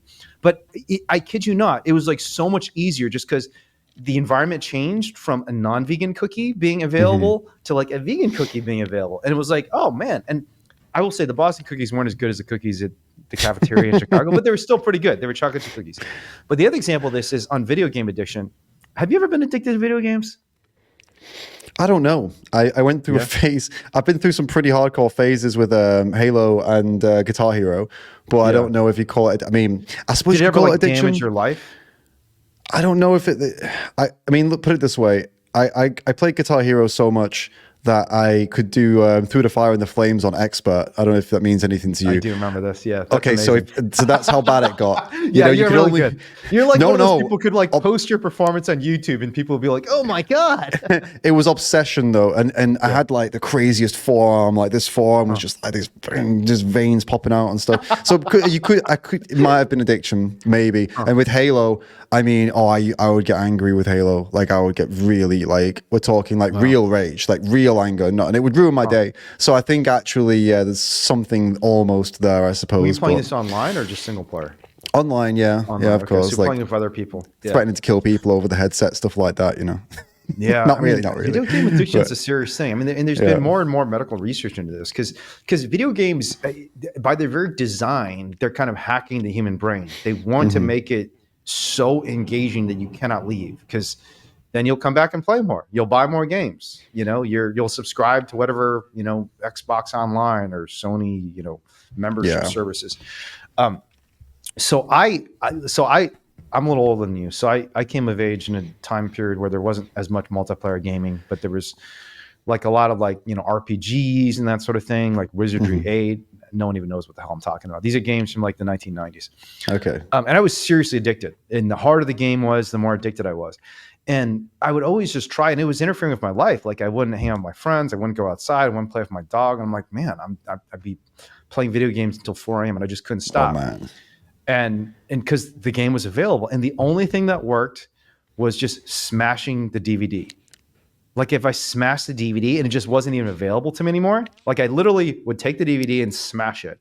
Yeah. And then like my environment changed because it's just not available. And it's funny because I could have gone out and bought another DVD, right? But it just wasn't in the environment. Though. That's an effort. It's an effort. Exactly.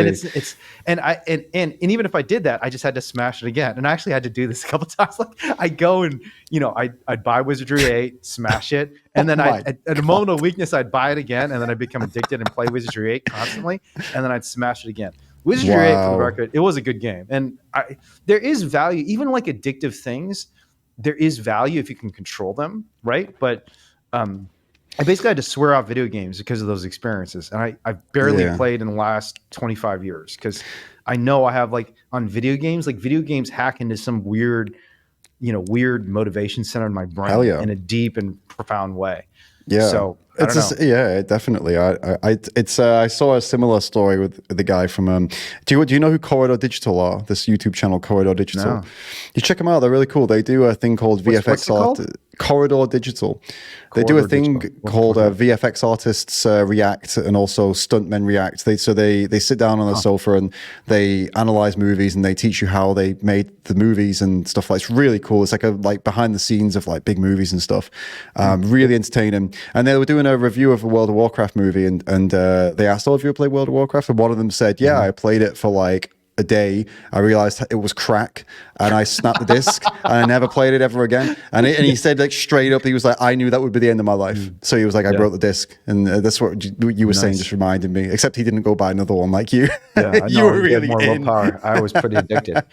I think I went through like 3 DVDs of Wizardry 8. Wizardry 8 was my crack. That was definitely the game. So yeah, come on in. Yeah.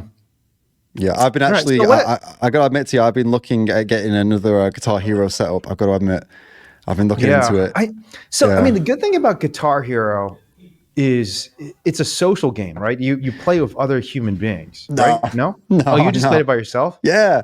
Yeah, okay, you just get a guitar and you just got to play through the bloody...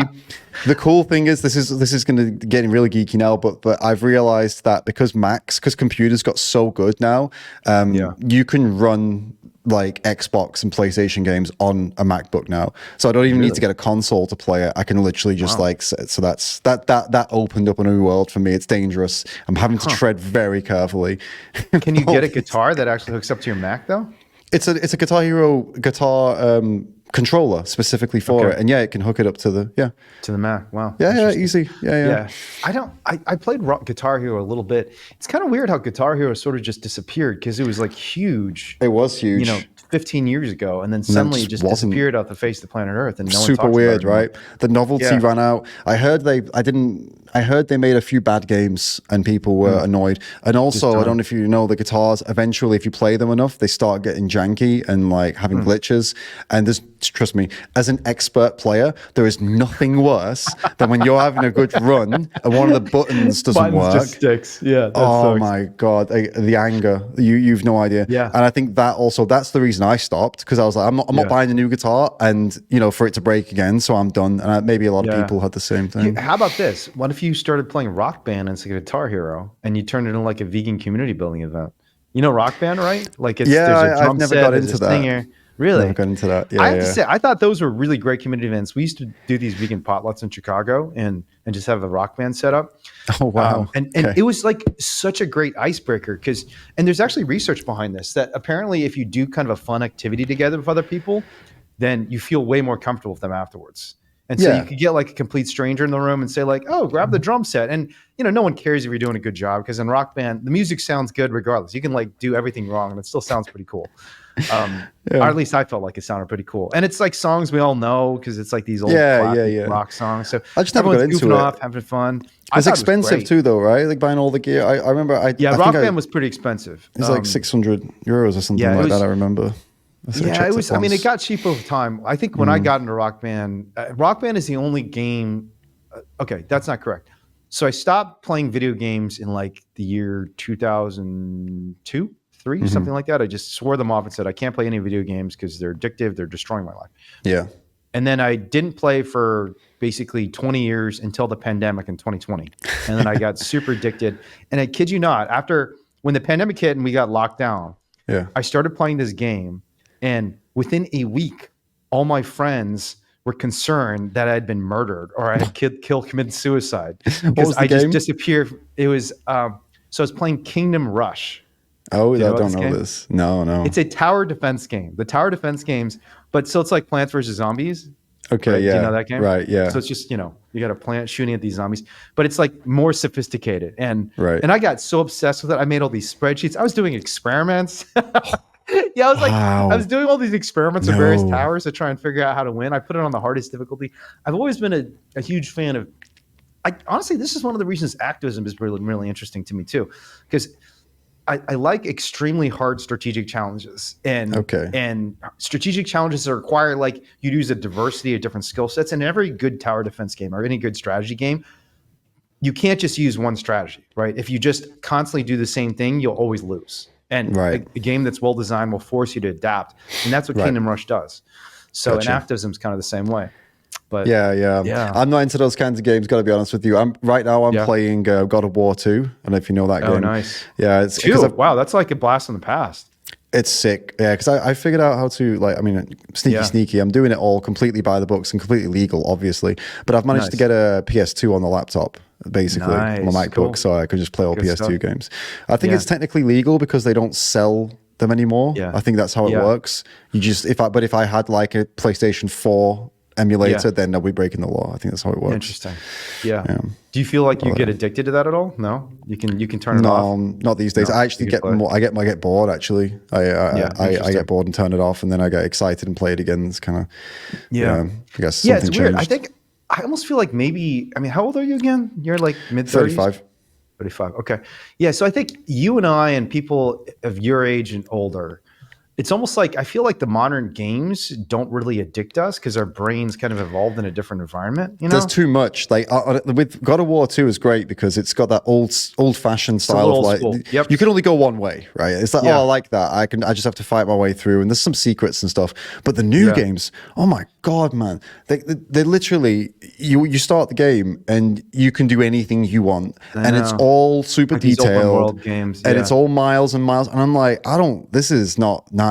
I don't like this. This like replaces real life. I'm here for a fake world, not for the real world in a game. Yeah. If I wanted to be in a place where I could go wherever I wanted and do whatever I wanted, I'd walk out the front door. I don't need to sit on a game and do that, right? I'd rather a game that just has like a path that, I go down and I learn do things. That is such an interesting insight. You're right, because a lot of the modern games are like replications of the real world. And you and I grew up in a place where games were not like the real world. They're like Tetris and God of War or Wizardry 8. And I wonder if there's something that has affected kind of, because so many kids nowadays, and by kids I mean even people in their 20s, just spend all day in their games in this like parasocial reality. It kind of is like the Matrix because it's so realistic. But for me, like I see a game like that, and I'm just like, there's too much going on here. I'm not interested. I That's mean, too even much, yeah. it's not interesting. Like have you heard of Elden Ring? It's like one of the best selling games of all time. Yeah. So my buddy who's in his he's in his late 20s, early 30s. I forget exactly his age. He got really obsessed with Elden Ring. And it's like the best selling game, I think possibly of all time. It's certainly one of the best selling games of all time. I think it's like a PS game. And so I go to his house and I see him playing. And I was like, I'll try it for a little bit. And it just wasn't fun at all. Like I was just like, there's just too much going on, you know? Like I need something that's going to hook my dopamine system and I can figure out what to optimize very quickly. And like in Elden Ring, you can do anything. And it feels like real life. And if I want to optimize in real life, I can just go do real life. You know, I don't have to play this game. But I think for a lot of the younger generation, I do think it's almost like the video games just replaced real life. They don't have to think about anything in the real world anymore because they have this game that is like a more elegant, sexy, clean version of real life. And I don't think that's what you and I are looking for in a game. Have you seen these role play games? I saw this clip on Instagram the other day. It was really funny. Where this guy is just trolling people in a role playing game. So this Red Dead Redemption, I think this is like cowboy kind of Western thing. And these people, that they're not playing the game necessarily. They're not doing anything. They just sit around this wild Western town or whatever, and they can talk to each other. And they're fully in character. So this guy is trolling. So he goes over there and he's not in character, obviously. And he just goes and like crouches near them. So it looks weird. And they're like, excuse me, sir, please could you step up and step away from me? And he's like, no, I'm crouching here. Like I want to crouch here. And they're like, why are you crouching? But they're like fully in the role. Like, why are you crouching there, sir? You're kind of freaking us out a bit here, sir. Could you please? Yeah. And they're being super serious. And he's just being like, you know, messing around like you would. He's a weird guy crouching near them. Yeah. He's in their eyes, in the role play, this is real life to them. They're treating it like real life. How would you treat someone, who just stood next to you and crouched next to your leg? What would you say? And that's how, and it blew me away. It's like, wow, these people they're role playing real life. Yeah. Why do you want to role play real life? Just go outside. There are plenty of weirdos who'll crouch next to you. Especially if you're somewhere like, I don't know, San Francisco or something, or like LA. Someone's going to come over and do something weird to you eventually. New York, you know. So just go and do it for real. This is almost like I feel like this brings us back to the original conversation, which is like Peanut and the real suffering of so many living beings. And that I think part of the problem with people like Elon is they are playing in this fantasy. You know, they don't, at least when it comes to animals, there isn't. And it's funny because Elon has spoken and written about how he cares immensely about commitment to the truth, right? That we have to look at reality the way it is. I don't want to pretend something is true when it's not, just because of pressure, because of some, mob mentality. And I really think animals is one of these places where the entire world's in this weird fantasy where, because I think you're right that there's a lot of weird social forces. There's weird incentives for people to exploit animals. People like money. They like doing things that are convenient. They certainly like eating things they like to eat and that they enjoy eating. Right. But I think fundamentally people also do not like suffering. And they do not like to see anyone suffering, not just their own, but others. And the fact that we're so detached from the suffering of so many sentient beings is a reflection of this weird simulation we've created for ourselves, this weird fantasy that we created for ourselves, where we think like this bacon came without a cost, when the cost was just so, it's not just that it came with a cost, but it's just like the gore and the gruesomeness and the nightmare that was the cost of this bacon shows how detached we are from reality. And I've said this before and I'll say it again. I don't think we can solve any of the world's problems, including human rights problems and inequality and war, until we address animal rights, because animal rights is like the fundamental delusion that until we solve that fundamental delusion, everything else will be diluted too. But, I'm thinking I'm gonna write a Substack about this. So if you're watching, and also don't steal this idea. Let me flesh it out first, right, please. I'm gonna start taking notes now. But just kidding. to help us and help other vegans identify with the problem that we've got to fix, I think there is something we're guilty of that might kind of help understand this illusion that you're getting into here, because we also live in an illusion, right? So, for example, right, when you drive a car and you go into I don't know, whatever it is, some kind of conference somewhere, and along the way, you see at the sides of the road, there's animals that have been killed by cars, just like yours. Your car didn't kill them, but cars killed them, right? And so we take some of the responsibility of that, even though we didn't do it. We know we would and we could, right? And if we did, we would carry on, because like, okay, yeah, it's sad, like as long as you make sure the animal's dead, right? Obviously, but you don't. You do lose sleep over it. It hurts you, but you still get back in the car tomorrow, right? So it's not like it makes you change anything. You get to the place and your windshield's full of bugs too, right? And your grill of your car's full of bugs. And you go in, you do your thing, you drive home, and you maybe drive again the next day, forever. You don't stop driving, right? And why is that? Well, that's because we acknowledge that our existence comes with a cost, and the cost of the things we need to do, like driving, is that lots of bugs get killed by our cars and lots of animals get killed by our cars. And it's simply just a fact of life until technology improves, and to maybe put some kind of high frequency sound in the car to make all the bugs stay away, or make the animals stay away, or whatever it is, right? But we accept that that's a future we may see. It's not the future now. It's not the future isn't now yet, but we keep driving, right? And that's how we deal with it mentally. We have this illusion of like, well, this is the illusion we create. We get over it and we keep moving forward. We don't cry ourselves to sleep at night over this. Now, imagine if you felt that way about meat, dairy, eggs, and leather, and it's not so difficult to understand the mindset of somebody who isn't vegan, right? And so that's how they feel. The way we feel about roadkill is the way they feel about eating bacon. Yeah, now, obviously, it's not the same, though. It's not the same. And this is where we need to focus on, like, and on how we can make that connection of like, okay, now we know how you feel. Okay, what are the differences between how I feel about the bugs and the animals on the road, and how I feel about bacon? Why do I care about a pig being killed for bacon, and I don't care as much about this? Well, because this here, transport is unavoidable. I need to transport myself from place to place. I don't have much of a choice in the matter, but when it comes to an animal product, I have choices. And so I can make those choices. So that becomes something that's really important, because I can change it right now, and I can do it right now. Whereas this other thing is going to require billions of dollars of investment, not from me, from someone, scientists and experts, to figure out how do we stop animals from running into our cars. That's a much more complicated problem to fix. But this other problem, we can fix it right away, and it can save lots and lots of life. So it's like, okay, how do we get that message to people and have them break out of the illusion?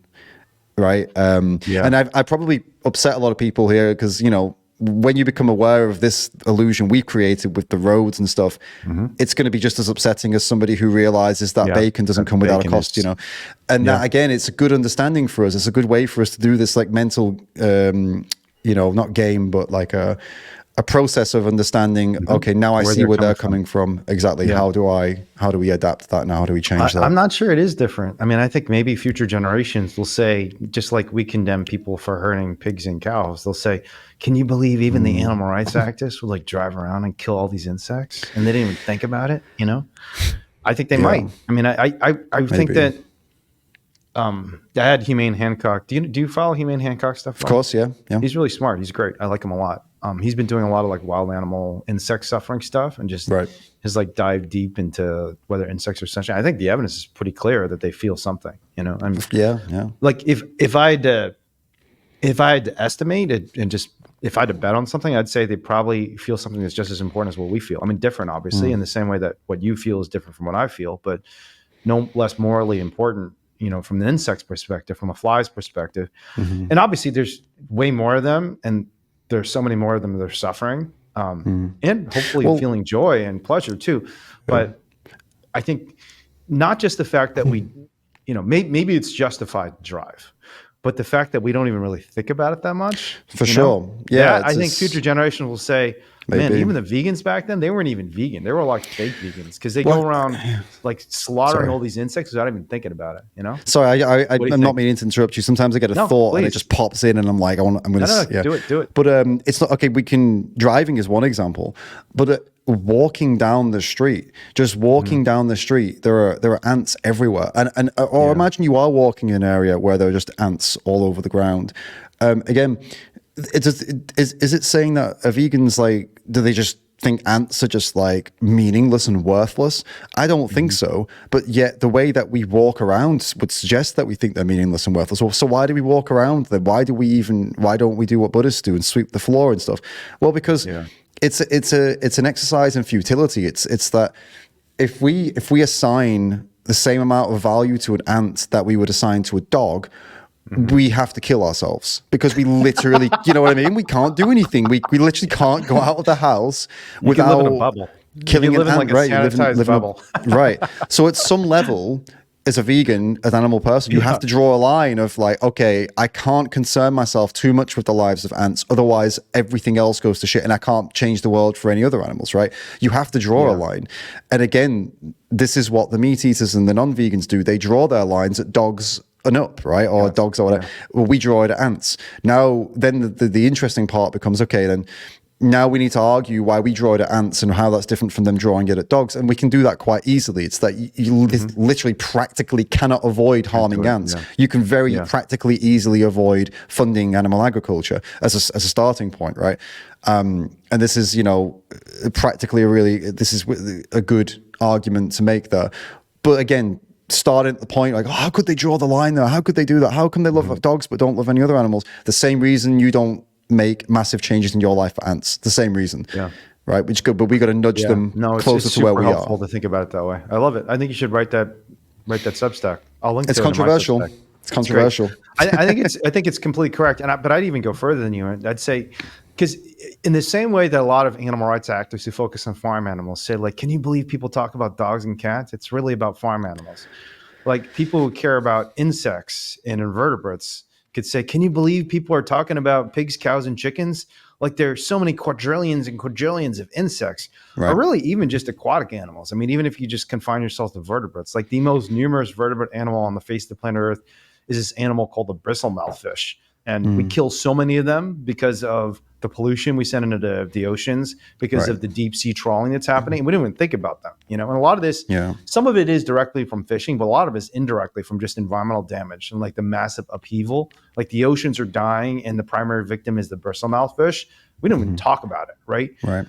So there's a possibility future generations will say, even the animal rights activists, they're talking about all this pig, cow, and chicken stuff. That was like a rounding error. From a moral perspective, what matters is the insects.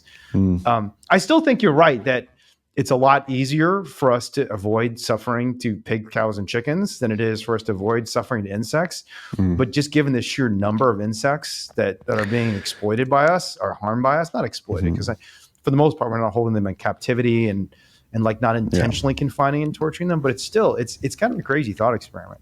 So. And then, the number one argument to not focus on insects as a priority is simply because if you can't get somebody to care, if you can't get somebody to stop funding the breeding and gassing of pigs, you are not going to get them to give any level of care towards an insect or a fish, even, right? You've got to start with the animals they can more identify with, and also got to start with the animals that are literally being bred into existence by people because people pay. I think that's the reason I focus in on that area, is because it's just practically, logically, it is the place to start. And then not in my lifetime, but hopefully in the future, animal agriculture doesn't exist anymore. And then the animal activists of that time will be focusing on maybe environmental impact of wild animals, and then maybe focusing on insects in the plant agriculture industries, because people will be, in a future 200 years from now, you'd hope people will be more sensitive to those things and more easily reachable about insects and fish and other animals like that. Yeah, that makes a lot of sense. Like, use a sympathetic case to defend the principle. Use the case that people are already sympathetic to. Exactly. All right, we've been going for a while. So my last question to you is, you've thought about this peanut situation quite a bit. What advice would you give to animal rights activists who are seeing a situation like this unfold on social media, or just even in the world? Because, I mean, peanut affected the real world. How can we more effectively harness these stories to make change for all animals? Okay, so on a social level, in terms of raising awareness, if you're not politically connected or that world is a little bit alien to you, then fair enough. But you can still make a difference socially. What you could do what I did, where you make some content about it, and I would recommend here, try your absolute hardest not to use the situation to shoehorn your views into the discussion. If you do that, and if people sense you're doing that, you will lose all credibility, and it's over, right? And and when I was speaking about Peanut and Fred, it wasn't because I was trying to shoehorn animal rights and veganism in. I genuinely was disgusted in what had happened. And the segment where I spoke about other animals in comparison to the rest of my video was very short and very succinct. And I think the way I segued into it, it was casual and smooth enough, and it connected well enough that it wasn't taken badly by the vast majority of people who watched it. Actually, many people said they really appreciated, non-vegans, that they appreciated the video, and it helped open their mind a bit. So I really focus on don't just go and just make the video the way you think it should be made, because I guarantee you'll end up preaching about veganism when people came to talk about Peanut and Fred, and it won't go down well. So that's that. In terms of what to do in other ways, I mean, it depends. If you're a DXC, for example, or some political group that's politically equipped, like PETA, for example, as well, you've got to jump on a campaign immediately, start a campaign up. And it's like the second you see it taking off, you start a campaign. PETA could have spearheaded this campaign drive. They could have been in contact with this politician. Some politician launched a Peanuts law, right? That could have been driven by PETA. That they could have been like the people representing Peanut and Fred. But they, I don't know, a massive missed opportunity that they didn't do that. Actually, not one animal rights group positioned themselves as, we're the ones that are going to champion Peanut and Fred. Not one. And I'm not trying to bitch or moan here. I'm just saying, like, wow, like what a missed opportunity you have here to reach the public, to reach politicians. Everyone's talking about this, and you missed it. So yeah, if you're connected with PETA, or you're connected with any of these organizations, or you are any of those organizations, you got to jump on it. As soon as you see people talking about it, you got to jump on it. You got to ride that wave and defend those animals, and people should look to you and go, oh, I'm so outraged. PETA, where are you? That's what everyone was doing in my comment section. They were all asking, where the hell's PETA? I thought PETA does this kind of stuff, that they're the guys. People hate on them when they want to hate on them, but when they need them, they bloody need them. It's like the police, right? Everyone hates the police until someone's trying to rob you, and then it's, oh God, where are the police? Right. So it's the same thing. That might be the first time in history someone's compared PETA to the police, but it's actually pretty apt. But they're the vegan police, right? This is it. And everyone hates the vegan everyone hates the vegan police until they see what they have to do. Exactly. And then someone sees an animal being abused on the street. What do? They call PETA. They call PETA. Right? And this is it. Love and hate them. But they've got to step up to the mark when it actually matters, right? And they can't let politics get in the bloody way. You got to step. So they're the two things I would recommend for sure. Yeah, it's great advice. So don't propagandize and seize the opportunity. And I will follow up with PETA and try and figure out. My guess is that PETA was avoiding it because it became political. And there are actually legal reasons that 501c3s in the United States are actually not supposed to get involved in election advocacy. So once it becomes an election issue, it can be dangerous. But there are still ways for groups to interject the animal rights voice into the situation and seize the opportunity. And I'm kind of puzzled by it too, to be honest. So it's interesting. PETA's not known for avoiding drama, though. I mean, they love it. They cause the drama most of the time. But they really, really hate political stuff. Really? Because they got audited by the IRS many years ago, and it was like a huge pain in the butt. And because people were accusing them of like violating tax laws. And so, for example, there's like a famous case of a PETA employee who, on his own time, just dumped some blood on Donald Trump's star on like the Walk of Fame, the Hollywood Walk of Fame. And he got fired on the spot because PETA has a rule internally among its employees. You don't make public comments about politics in elections. Yeah. And this is somebody I know. He's a really long-time PETA employee. It was actually very controversial from what I hear within the organization that he got fired because a lot of people loved him. But they have like a hard and fast rule that we don't do anything political, even on your own time. If you're a PETA employee, do not do political stuff. Yeah. I mean, part of it is because I think I've talked to some of the higher ups at PETA, and a surprising number of their people are right-wing. So it's not like 50-50, but it's like probably closer to 60-40 than 80-20. It's like a surprising number of PETA supporters are conservative. And so they want to make sure they're balanced. And I blame the Democratic Party because I think Peanut's situation could have been a bipartisan story. I mean, the problem is if it was a bipartisan story, it probably would have been a less interesting story for a lot of people. Part of the reason people are motivated to use Peanut was because it was part of their fight, in the moment. If Kamala Harris or Kathy Hochul, the Democratic governor of New York, had come out and said, you know what, yeah, what happened to Peanut's messed up, then Elon Musk and Donald Trump can't use it to batter them, which honestly would have been good for them strategically because they did use Peanut to batter them. Yeah. So, Totally. I think Kamala Harris made a huge mistake because she was asked about Peanut and she just said, oh, this doesn't matter. It's not a serious issue. And it's like, well, to millions of Americans, it was a serious issue. So you got that one wrong. But anyways, but I'll ask around and I'll get back to you because I know you sent me a message and asked me about why PETA didn't jump into this. Hopefully there's some kind of reasonable explanation that I'm missing, but it's not just PETA. It's it all might just of be the legal. orgs. But Yeah, it's all you of can't the explain orgs. everybody. No one said anything. Even in the influencers. I didn't see a lot of the influencers talking I saw about it. You're one of the few people. The only influence. This is the terrible thing about it. The only influencers I saw speaking about it are the ones who are kind of notoriously not right wing, but they're critical of like political. The ones who talk about the politics and they criticize politics or whatever. Very few actual people outside of that said a word about it. It might have been that they didn't know about it. It could have been that it was just like an American conservative little bubble that just kind of went crazy. I don't know. Did Vegan Gains do anything about Peanut? I know you're not. Don't know. Maybe I shouldn't say this, but I don't think you're a big Vegan Gains biggest fan. I don't know. All I'll say is I don't know. Maybe I shouldn't say that. Okay. I don't think I saw many people talking about Peanut at all, other than you, which is so weird because everyone on the internet was talking about Peanut except the animal rights movement. That is so weird. You're right. That's so weird. That's my point. Everyone in the world was talking about Peanut except the animal rights movement. It's really weird. That is really so weird. And I don't know if people just didn't know about it. I don't know. Maybe people have quit Twitter now, and Twitter's where it was really popping off. I think a lot of people have moved away from Twitter. Too.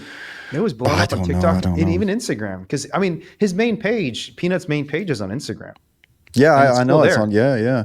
So it's a really weird phenomenon. It is weird. Actually. Yeah. All right, let's unpack this. Maybe we'll research this and have another conversation about what the hell happened to Peanut. Okay, we've been going for a while. Thank you so much, David. It's always super, super interesting talking to you. Any other big projects or big things you got going on that you want to share kind of with our audience? Yeah, I've got a video coming. It might already be up, but with my friend Lawrence, I asked ChatGPT to roast us as vegans, like roast veganism and roast us and be super mean. And so we got like a couple of questions, really, really nasty. Some of the things it came up with, they were like roast battle comedy type style stuff, really mean. Like I'm talking like you'll be surprised at how horrible it got. And so we did a reaction video, and it's coming out soon. It's really fun, but again, really surprised at how deep it went. Like these were like expert troll comments, like next level intelligent troll comments. Yeah. Maybe we can all just give up on actors and just defer to ChatGPT. It's brilliant. If you're not, and that's my last piece of advice for everybody. If you're not using ChatGPT to help you with your advocacy or help you with just literally anything in your life, you are missing a trick. It is free. You cannot beat it. Start using it. It's really helpful. Yeah, and actually I know the free version is pretty good, but the new O1 model is pretty amazing.